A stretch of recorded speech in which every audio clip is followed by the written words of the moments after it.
دوستو السلام علیکم ورحمۃ اللہ وبرکاتہ۔ یہ بات ہے آج سے 3000 سال پہلے فرعون کے زمانے کی۔ فرعون نے ایک بار خواب میں دیکھا کہ اس کا تخت الٹ گیا، اس کی سلطنت تباہ و برباد ہو گئی۔ فرعون نے کاہنوں سے اس کی تعبیر پوچھی تو انہوں نے بتایا کہ ایک بچہ ہوگا جو تیری حکومت کے زوال کا باعث ہوگا، یعنی تیری حکومت کو تباہ و برباد کر دے گا۔ فرعون کو اس بات کی فکر ہوئی اور اس نے بچوں کو مروانا شروع کر دیا۔ جو بچہ کسی کے ہاں پیدا ہوتا اسے مروا دیتا، قتل کروا دیتا۔ یہ سلسلہ کئی سالوں تک چلتا رہا، یہاں تک مصر یعنی کہ ایجپٹ سے بچوں کی تعداد ختم ہونے لگی۔ لہٰذا اس بات کو لے کر لوگ فرعون کے محل میں آئے اور فرعون سے کہنے لگے کہ اس طرح تو لوگوں کی تعداد ختم ہو جائے گی، بچے بڑے ہوں گے نہیں تو تعداد کیسے بڑھے گی، اور جب رعایا نہیں ہوگی تو آپ حکومت کس پہ کریں گے؟ فرعون نے کہا ٹھیک ہے، اب بچوں کو روزانہ قتل نہیں کیا جائے گا، ایک دن چھوڑ کے دوسرے دن کیا جائے گا۔ جس دن قتل کرنے والا دن تھا حضرت موسیٰ علیہ السلام اسی دن مصر میں پیدا ہوئے۔ جب حضرت موسیٰ علیہ السلام پیدا ہوئے تو ان کی ماں بہت گھبرا گئی کہ فرعون تو میرے بچے کو قتل کروا دے گا، لیکن اللہ تبارک و تعالی نے حضرت موسیٰ علیہ السلام کے ماں کے دل میں یہ بات بٹھا دی کہ اسے دودھ پلاؤ اور جب کوئی خطرہ دیکھو تو اسے دریا میں ڈال دو۔ چنانچہ چند روز حضرت موسیٰ علیہ السلام کی ماں نے حضرت موسیٰ کو دودھ پلایا۔ اس دوران اللہ نے آپ کو اس طرح رکھا کہ نہ آپ روتے نہ کوئی حرکت کرتے، اور نہ آپ کی بہن کے سوا کسی کو آپ کی ولادت کا علم تھا۔ پھر جب 3 مہینہ گزر گیا تو موسیٰ علیہ السلام کی ماں کو کچھ خطرہ محسوس ہوا تو خدا نے ان کے دل میں یہ بات ڈال دی کہ اب موسیٰ کو ایک صندوق میں بند کر کے دریا میں ڈال دے، اور کوئی فکر نہ کر، ہم اسے پھر تمہارے گود میں لے آئیں گے۔ چنانچہ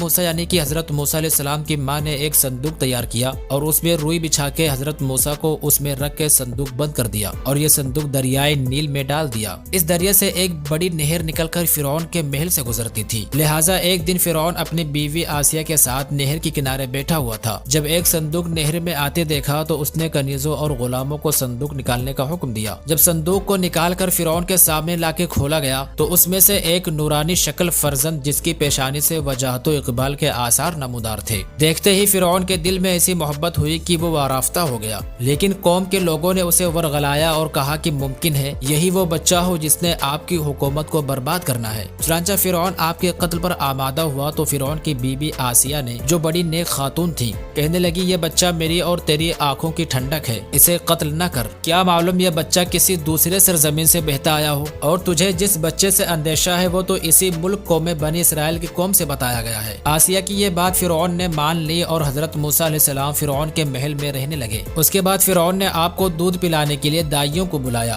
مگر حضرت موسیٰ علیہ السلام کسی دائی کا دودھ نہ پیتے۔ جب حضرت موسیٰ علیہ السلام کی ماں اپنے بچوں کی جدائی میں بے قرار تھی اور موسیٰ علیہ السلام کی بہن جس کا نام مریم تھا وہ آپ کی تجسس یعنی کی معلومات کرنے کے لیے صندوق کہاں پہنچا اور کس کے ہاتھ آیا یہ سب جاننے کے لیے آپ کی تلاش میں تھی، حتیٰ کہ یہ پتہ لگاتے لگاتے فرعون کے محل تک پہنچ گئی۔ اور جب معلوم ہوا کہ میرا بھائی اسی محل میں ہے اور کسی دائی کا دودھ نہیں پی رہا تو فرعون سے کہنے لگی کیا میں ایک ایسی دائی کی خبر دوں جس کا دودھ یہ بچہ ضرور پیے گا۔ فرعون نے یہ سن کر بلانے کے لیے ترنت ہاں کہہ دیا۔ چنانچہ وہ اس کی خواہش پر اپنی والدہ کو بلا لائی، اور جب وہ آئی تو موسیٰ علیہ السلام فرعون کے گود میں تھے اور دودھ کے لیے رو رہے تھے۔ فرعون ان کو بہلا رہا تھا۔ جب آپ کی والدہ آئی اور آپ نے ان کی خوشبو پائی تو آپ خود بخود چپ ہو گئے اور اس کے بعد اپنی والدہ کا دودھ پینے لگے۔ فرعون نے پوچھا تو اس بچے کی کون ہے جو اس نے کسی دائی کا دودھ نہیں پیا اور تیرا جھٹ سے پی لیا؟ انہوں نے کہا میں ایک پاک صاف عورت ہوں، میرا دودھ خوشگوار ہے، جسم خوشبودار ہے، اس لیے جن بچوں کی مزاج میں نفاست یعنی کہ پاکیزگی ہوتی ہے وہ اور عورتوں کا دودھ نہیں پیتے لیکن میرا پی لیتے ہیں۔ فرعون نے بچہ انہیں دیا اور دودھ پلانے کے لیے انہیں مقرر کر دیا اور ساتھ ہی میں فرزند یعنی کہ حضرت موسیٰ کو اپنے گھر لے جانے کی اجازت بھی دے دی۔ چنانچہ آپ موسیٰ علیہ السلام کو گھر لے آئی اور اللہ کا یہ وعدہ بھی پورا ہو گیا کہ ہم اسے پھر تمہارے گود میں لائیں گے۔ اسی طرح موسیٰ علیہ السلام کی پرورش خود فرعون ہی کے ذریعے سے ہونے لگی۔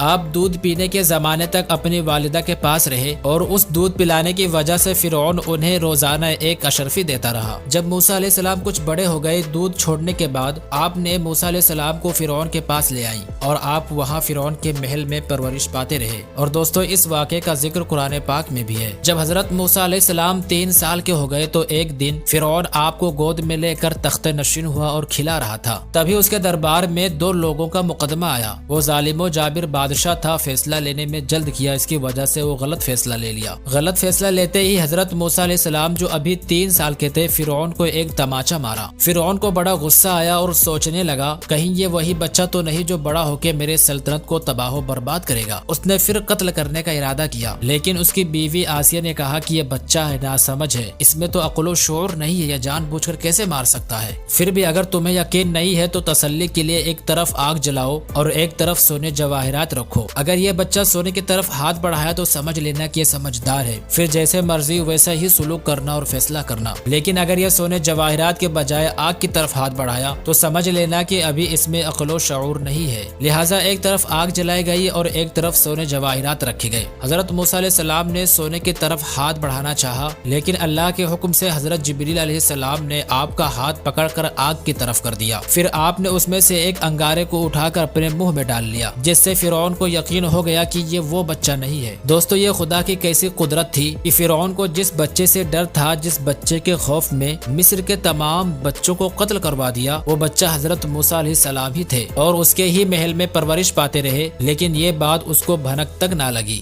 آخرکار ایک وقت آتا ہے کہ جب حضرت موسیٰ علیہ السلام بڑے ہو کے لوگوں کو ایک اللہ کی طرف بلانے لگتے ہیں۔ ان میں سے بہت حضرت موسیٰ علیہ السلام کے کہنے پر ایمان لاتے ہیں اور کچھ نہیں لاتے۔ یہ بات جب فرعون کو پتہ چلی تو ایمان لانے والوں پر فرعون ظلم کرنے لگا۔ جب اس کا ظلم حد سے زیادہ بڑھ گیا تو ایک مدت کے بعد حضرت موسیٰ علیہ السلام پر خدا نے وحی نازل کی کہ اے موسیٰ، بنی اسرائیل کو فرعون سے آزاد کرا کے مصر سے باہر لے جاؤ۔ حضرت موسیٰ علیہ السلام اپنے چاہنے والوں کو لے کر فرعون کے محل سے روانہ ہو گئے۔ جب فرعون کو خبر ملی تو آپ کو قتل کرنے کے لیے سپاہیوں کو لے کر پیچھا کیا۔ جب حضرت موسیٰ علیہ السلام دریائے نیل کے پاس پہنچے تو یہ دیکھ کر قوم بنی اسرائیل بہت گھبرا جاتے ہیں کہ اے موسیٰ، آپ نے ہمیں کہاں پھنسا دیا؟ ایک طرف فرعون اور اس کا لشکر جو ہمارا تعاقب کرتے ہوئے پیچھے پیچھے آ رہا ہے، اور ایک طرف یہ دریا، بیچ میں ہم پھنس گئے، اب تو ہم مارے جائیں گے۔ لیکن اللہ کے حکم سے حضرت موسیٰ علیہ السلام اپنے عصا مبارک کو پانی میں مارا تو دریا دو حصوں میں تقسیم ہو گیا اور بیچ میں ایک راستہ بن گیا۔ اسی طرح انہوں نے دریا میں 12 راستے ظاہر کیے۔ حضرت موسیٰ علیہ السلام اور ان کے ساتھ رہنے والی قوم بنی اسرائیل کے قوم کے لوگ اس راستے سے دریا کو تو بڑے آرام سے پار کر لیا۔ یہ دیکھ کر فرعون اور اس کے لشکر بھی پکڑنے کے لیے دریا میں کود گئے، لیکن جیسے ہی فرعون اور اس کے لشکر دریا میں آئے ویسے ہی دریا کا دونوں پانی آپس میں مل گیا۔ سارے راستے بند ہو گئے، جس طرح دریا پہلے تھا اسی طرح ہو گیا، اور اس دریا میں فرعون اور اس کے سارے لشکر غرق ہو گئے، سارے ڈوب کر مر گئے، ایک بھی نہ بچے۔ اسی طرح وہ فرعون جو خود کو خدا کہہ رہا تھا اور لوگوں پر ظلم و ستم کرا کے خود کو خدا منوا رہا تھا، وہ ایک دریا میں ڈوب کر مر گیا، اور اس کی بادشاہت، سلطنت و حکومت سب تباہ و برباد ہو گئی۔ بے شک دونوں جہاں کا صرف ایک اللہ ہے اور اس کے سوا کوئی معبود نہیں۔ جتنے بھی پیدا ہوئے ایک دن سب کو فنا ہونا ہے۔ اللہ ہم سب کو تمام کفر و شرک، غرور و گھمنڈ سے محفوظ فرمائے۔ دوستو کمنٹ میں آمین ضرور سے لکھیں۔ السلام علیکم ورحمۃ اللہ تعالی وبرکاتہ۔